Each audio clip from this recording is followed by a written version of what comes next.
Hello friends, I'm here in Snoqualmie, Washington with my dad, and this is basically just a tiny little intro to the rest of the video. Most of the video is going to be an interview I did with Dad last year just to ask some questions about his life and ministry. He just turned 80 years old this past week, and so because it's taken me a whole year to put the thing together, in order to avoid some confusion, I went ahead and did this little video for an intro, and then at the end of the video we'll come back on for just a few minutes. I'm in Snoqualmie with Mom and Dad here close to Seattle, and the Lord allowed me to make a trip to visit Dad for a few days back about 4 months ago. Some of you know, back in, when was it, January? February? Do you know? Anyway, first part of the year, Dad had a scare with his heart. And so, you know, I was in Spain. He was here. Lord, he had open heart surgery and all of that. Just a surprise to everybody. And so I decided I'd try and make a trip to see him, and that was able to happen now. And I've been here for about, I don't know, 7 or 8 days, and I leave tomorrow. And one of the things I wanted to do was get a sort of an interview or conversation with Dad, and let him share some of the things that he's experienced in his life and things he's learned. And I figured it would be nice if we could get it on video to be able to give it out to friends and family who would be interested in knowing some of the background behind our family, the Bonikowski family, and especially the missions work done in Spain in recent years. So if everything works right, this will go forward, and I'm just going to ask Dad some questions. He's going to talk to me, and we'll just make it a simple conversation like that, and see where it goes. Okay, let's go ahead and start. Dad, why don't you let us know, or tell us where you were born and grew up and that kind of. Okay, I was born in 1938 in a little village about 50 miles east of Winnipeg, Manitoba, Canada. And the village itself was called River Hills. Back in those days it was called Gruber's Corner. But I grew up as 4 of us in a family. Unfortunately, my folks divorced when I was about 7 or so, and so I grew up with my mom and my 3 brothers. And we were supposedly the poorest people in town, but I would never have known that. I don't remember that at all. We just had a good time. We had lots of friends. The local swimming pool was the river that flowed by the village. And school was real close. We could run home for a quick snack and go back to school without any problem whatsoever. And the best of it was that we had a good old-fashioned German Baptist church. And so most of our friendships as we were growing up were with young people from the church. Mm-hmm. And it was a good experience. I enjoyed it very much. How many people were in River Hills? The total population, if they all came together, was about 70. So okay, that's small. Okay, so you had pretty cold winters there, right? Oh yeah, we remember quite the fierce winters. Lots of snow and lots of cold. And once the snow came, not always, but once the snow came, sometimes November, October, November, it stayed there until well on into March, and deep snow and fierce winds blowing from the north. Very cold, very cold. Okay. And you didn't swim in the river then? No. You did ice skating, right? I remember. Well, our sports then were hockey. Sure. We walked about 3 miles to where there was a hockey rink and played with a team. And that was basically a winter sport as such. And then we did a good bit of hunting type stuff too. Okay. Out in the woods. Well, good. How did you meet, or when did you meet Mom? How'd that work? Okay, Mom came to the same church that I did. Her folks were they were German immigrants. And Did they live in River Hills? No, they lived about 2 miles away on a small little farm when I knew them. They lived in different places before that. And she attended the church, but did not really know her in church very well because she's 5 years younger than I am. So when I was 17, I wasn't looking at a 12-year-old. So. Okay. So after that, at a given point in time, through the young peoples, we sooner or later began to go out together. Okay. Okay, good. Tell me a little bit about your grandfather and a little bit about the whole Bonikowski Okay. tribe there. My grandfather, he's basically my hero that I still remember during my years of missions. I did not know him real well because he lived in a different province, but he was a pastor in northwestern Ukraine, which at that time was Russia. And he pastored there. He lived in St. Petersburg for a while. He was a guard for the Tsar at St. Petersburg. He was, how do you say it, into the army. He was drafted into the army and served for a number of years of that, and then went back to pastoring over there. And when the war broke out, 1914, the First World War, he was pastor of a church there in that area of the Ukraine when the Germans began to invade that part of the country, and the entire village, including him, were sent to Siberia for the length of the war. And not because he was a preacher, because they were all Germans in that village. And so my dad was born in Siberia with even worse weather than we had in Manitoba. And after the war was over, he was able to go back to the Ukraine.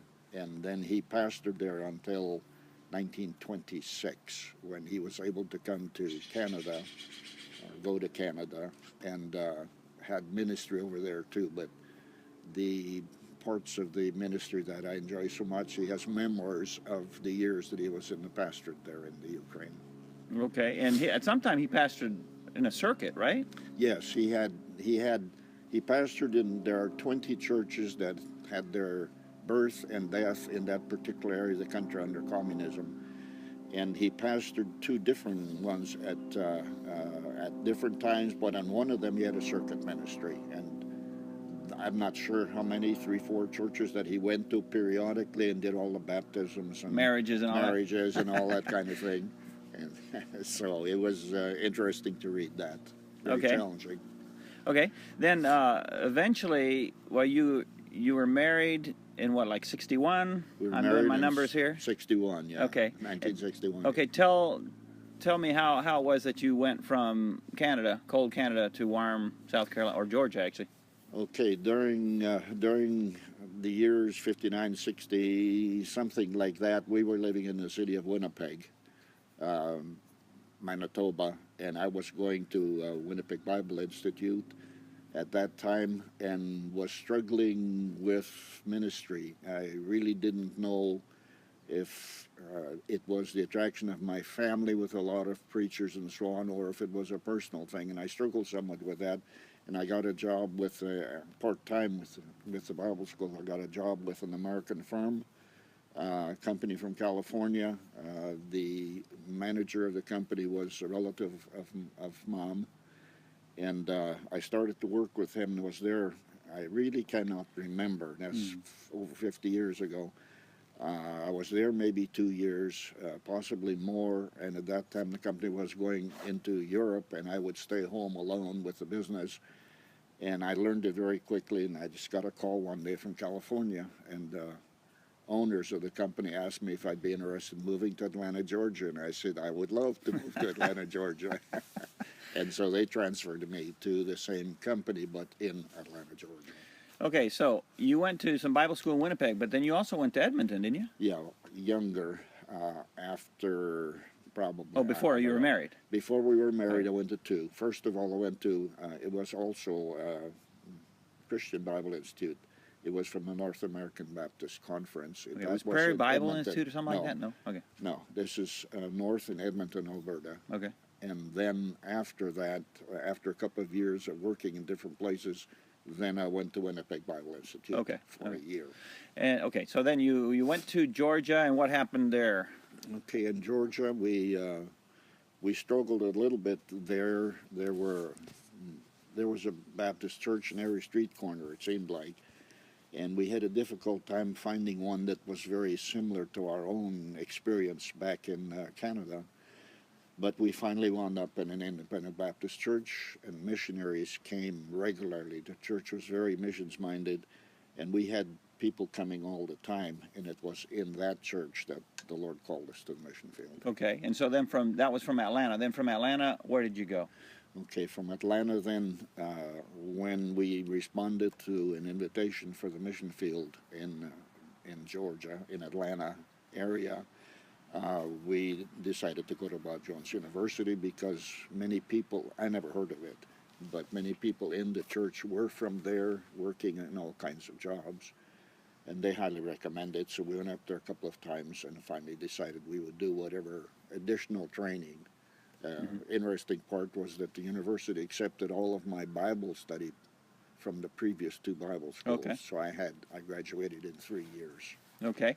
And originally, you were planning to go to Colombia, right? Or at least you had thought about it? It was the Amazon River. Amazon, because in the missions emphasis Saturday at the university, a pilot came, and the picture he built about the Amazon Got your attention. It has got my interest, and for several years, that's where I thought we would be going. Okay. Then the missionary that preached at the church when we were called in Atlanta, Georgia, came home on furlough, and he started talking with me, and I was still struggling about where, and he said, Al, just remember that Dictator Franco will die here shortly, and Spain will be a Spanish country, probably completely open to the gospel, and that's what it was. Okay. After that, we didn't have any doubts. Okay, so then you graduated from BJ. How did deputation go? Deputation was fine for us because that seemed to be a bit of a heyday for independent Baptist churches who were just coming out of other groups, and they were independent all over the place. You drive down the road, you see the right kind of sign, and you'd stop. I think we went 6 months in 71, and then I did a little bit in January of 72, and then we went. Okay, and I was 9 years old. Something like that, Yeah, and I remember, the one thing I remember about that is you gave me, for the trip or for going to Spain or something, I guess to make it even more exciting, you gave me a watch. And the first morning, because of jet lag and all of that, the first morning that I woke up, I think it was at the Waters house, I looked at my watch and it said 12 o'clock noon, and I thought, oh my goodness, this watch is busted. It's the first day and it's not working because I'd slept all the way till noon. Okay, that was about the only thing I remember that. Okay, so how did you choose the Basque Country to end up in for the ministry? Okay, we flew into Madrid, Spain, and through the help of a couple of other missionaries, we found an apartment in which to live, and they recommended a language school right in the heart of Madrid. And we started going over there, and during that time, we began to help another missionary who was starting a new Spanish work relatively close to us, and we went there and helped them with that.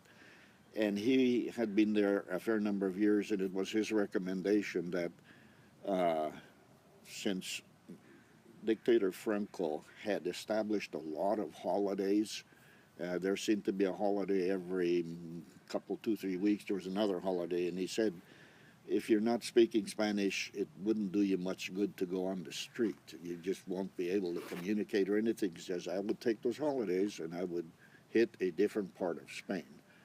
And so we did that, and first of all, we thought about Almeria in southern Spain, but until I went there... Glad you didn't go there. When I went there, it was so hot, and I was used to Canada.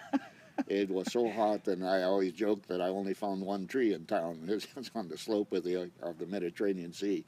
So we kept on going, went to Galicia, northwestern Spain. Very interesting, but it was a long ways from any other missionaries, and so we finally wound up in what's known as the Basque Country. Okay.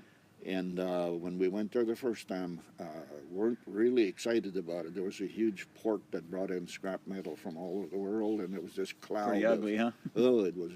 If you got away from it, we finally moved over to the border, and that was a whole lot better. Irun, where we spent most of our life, is right on the border of France. Okay. And through a number of things, we wound up going back up there and finally deciding to go there. Okay. And interesting now, it's many years later, over 4 decades later, there are 4 good ministry churches going, plus the Ayerdi farmhouse ministry, and all that started really back. And then I faintly remember when you went up there, there were was it 3 believers that you started with? Yeah, sometimes 1. Okay. Okay, Bible study there in the house with 3 believers. Okay, what were okay, now spanning the 40 plus years you were there, what are the main ministries that you would highlight? Well, basically, it took a little while to learn Spanish, like the first term, before you become relatively functional in the Spanish. But I did a lot of literature distribution. We started the church in our home for the first term. When the first term was coming to an end is when we bought our first storefront building. Up until that time, we canvassed over and over again our city, which was 40,000 people or something like that. I remember they did not have any maps. I made my own map as I walked and that kind of thing. And we wallpapered. No Google Maps? No Google Maps, no GPS or anything like that. And so we wallpapered the entire city and slowly began to make contacts from the different places. Later on in the ministry, we did the same thing in neighboring villages and towns. And so, but that's where the work began. We found the building on the edge of town, which is now practically in town. Yeah. But over the years, the Lord has blessed them. And a lot of those believers from that first term really are still involved in church, and they're faithful and really leaders in the churches today. That's interesting. Okay, what else then? Tell us about later on going to...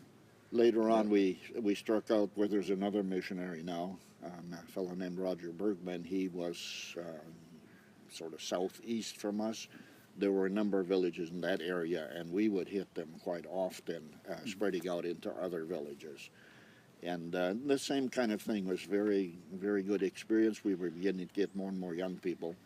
The young people particularly helped us in the city of Irun. Every Saturday that we went out and distributed literature, tried to have meetings at times which were difficult in those days. If you got more than 5 people together, the police showed up right away. And that was slower going, but mostly it was church planning, the planning of that church. And then you went over to the seaport. How'd that? Yeah, somewhere in the 1980s, my memory doesn't quite serve me, we had a Spanish pastor, one of the first men to get saved in the ministry. He pastored the church for about 10 years. And we had another missionary, Roy Kaiser and his wife. They joined us. And after things settled down a little bit, my parent, well, first of all, he was doing a good job. He was under stress a little bit because he had a full-time job.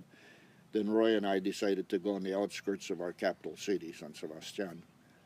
And we began to work there for about 10 years. And then after 10 years, my Spanish pastor resigned for stress and other things. He didn't have any mental problems or doctrinal problems. And we had to make a decision then.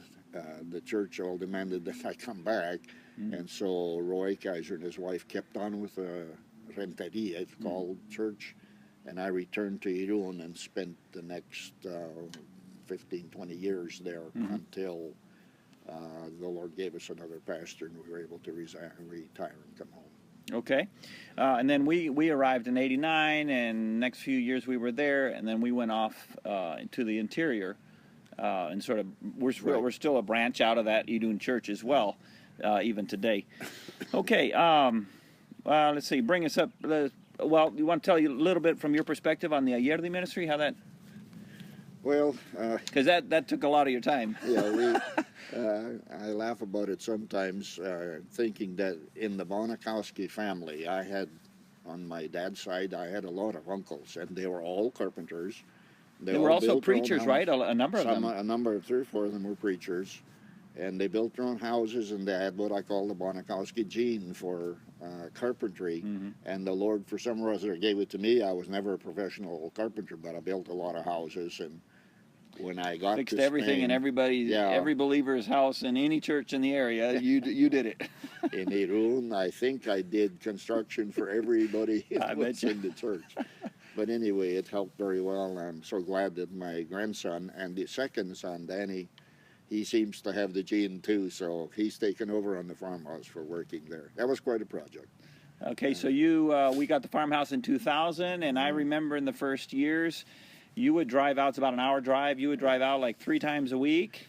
We were still in the Renteria church, I Okay. believe, when that started. Then I had a little bit more time because the work was very small. But Sure. when I went back to Irun, You reduced it a little 2 bit. times a week, maybe, Yeah. sometimes more, you know, And you would basically come out and work till you were tired, right? until I was tired. And yeah. then go home and sit on the couch or something. Okay. Yeah.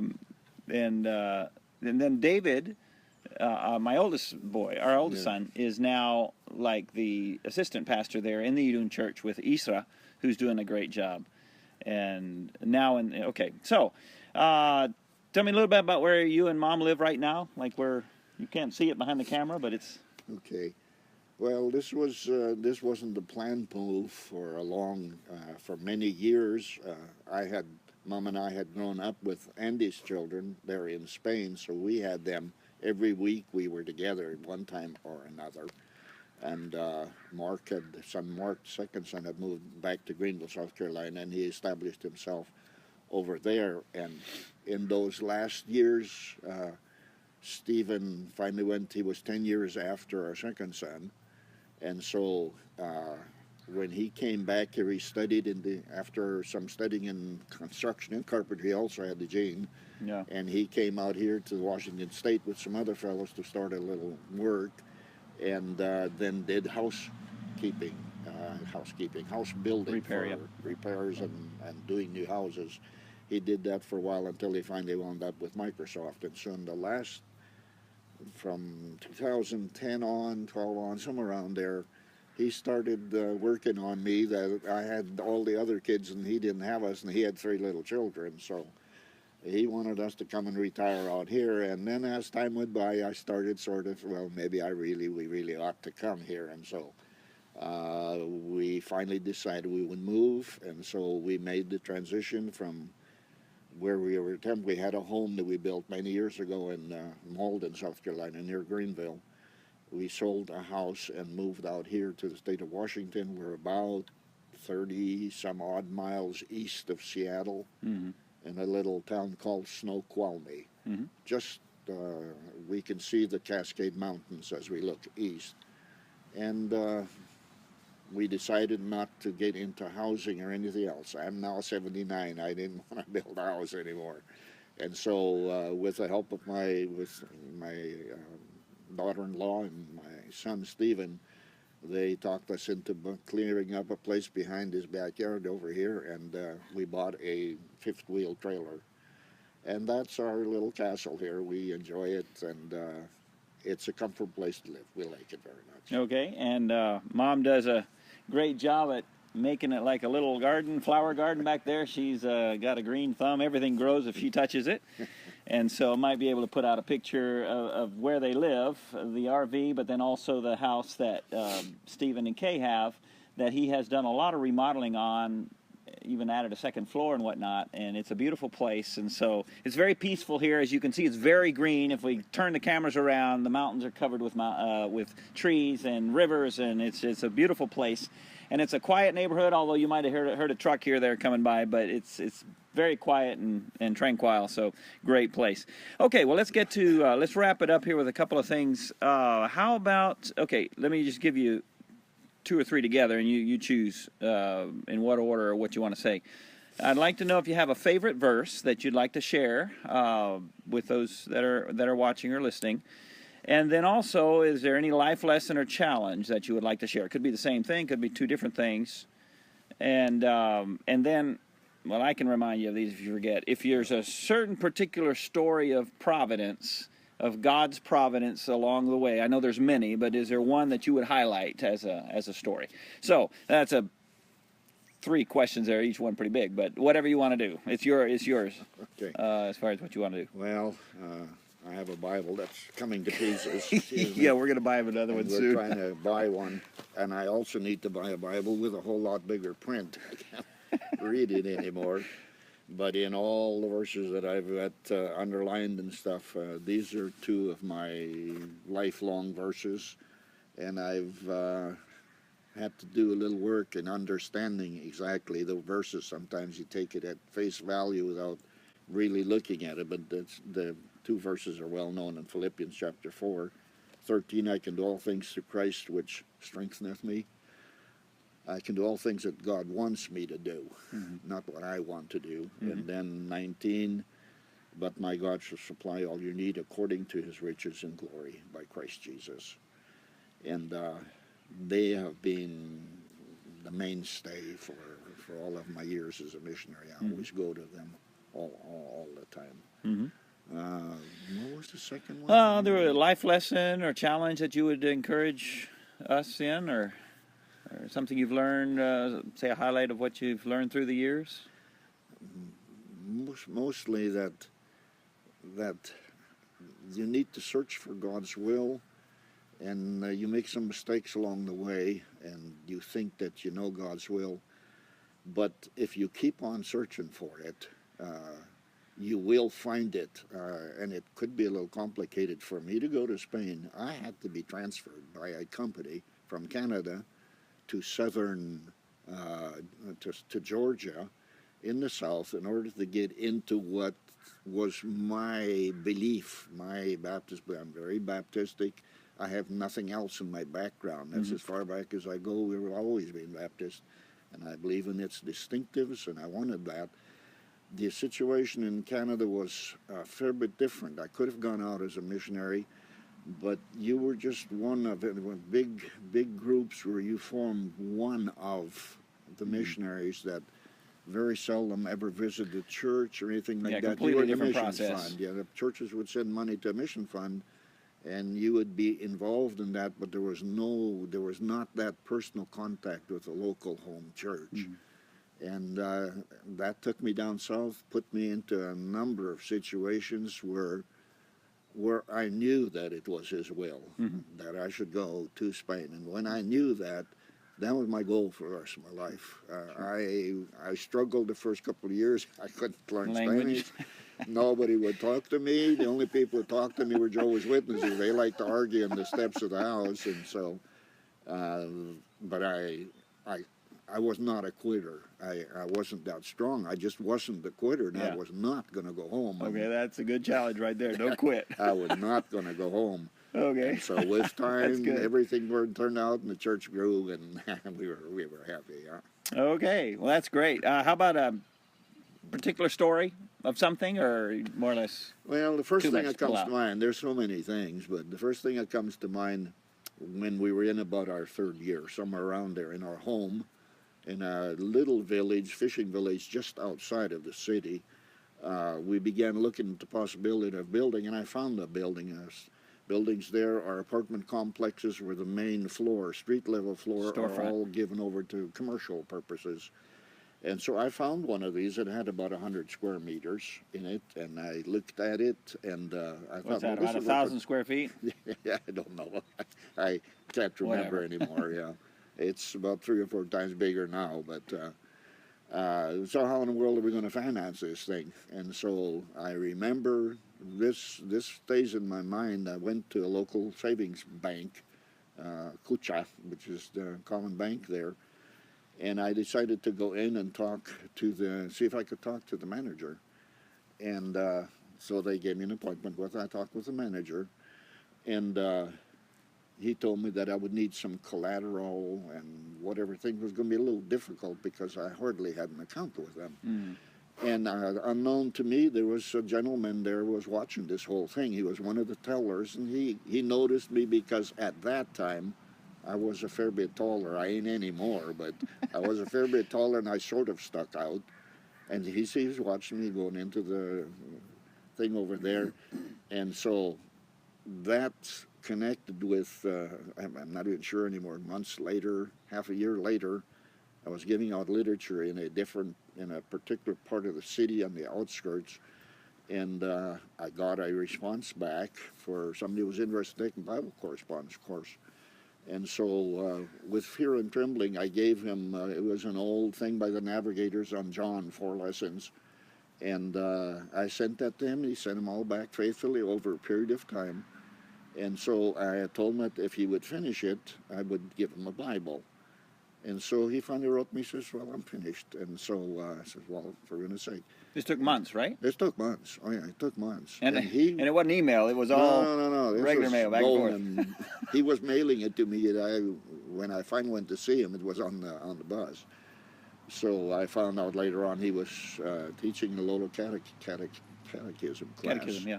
In the Catholic Church. And so with fear and trembling, I walked up on a 4th floor apartment complex and had no idea if this was an old man or a little girl, kid, or what in the world was I going. They opened the door, and here was this young couple looking at me. Mm-hmm. So I told them what it was, and they'd been doing the lesson since then, invited me in right away, and we had a real nice time of just talking, the best I could, just talking. And they started coming to our church in the house, and were with us when we went ahead and bought that first storefront building. And as it turned out, he was the teller that was watching me going in there. At the bank. And so we got to talking later on, and it turned out his wife was a relative of the guy that I talked to. And they gave us the loan without any more question, and we made our first purchase for the first building. Okay. And they too are also faithful to the Lord all these years. Yeah. And so, what a great story. Well, listen, that's all I've got, and appreciate you watching, listening, and if you have any questions, I'm going to give you Dad's email address. He can answer them, because that was a very brief overview of the story that God built through these years and through Dad and in the ministry there. And there's much going on now than there was in those early years there in northern Spain, and a lot of you are friends with Dad or even family, and you know about that. But if you're interested, well, we'll put the website on there, and you can see some of the ministries that are going on, all of them related in one way or another to those decisions or God's moves, to go to Bible study, Bible institutes, and then down to Georgia, then to Greenville, hearing that missionary, ending up in Spain, going all over Spain, ruling out places and hitting the Basque region, etc. So, I hope it's been a blessing, and you have a great day. Goodbye. Bye-bye. Okay, so like I said, this is a year after the video where we're talking out on the grass, which was just out there about 40 feet away. And I just didn't get the video all put together in a year. And so I'm back here this year. Dad just turned 80 on Thursday, I believe it was. Right, yeah, Thursday. And so since it's a special occasion, I definitely wanted to make it back for that. I've had some great time with him and with Mom these days. But I wanted to just give him an opportunity to give an update. A year's gone by. He's turned 80. That's a significant amount of time and number of years. And so we'll just wrap it up here with just a brief comment from him. And we're done. And thank you for watching. Okay, well, to all of you out there who might see this video, just hello to everybody from myself and from my wife Helga.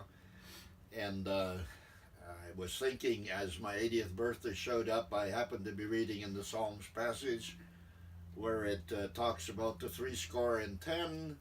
Well, that make it to 70 was one thing, and I have never been a person to really worry about the decades as they went by.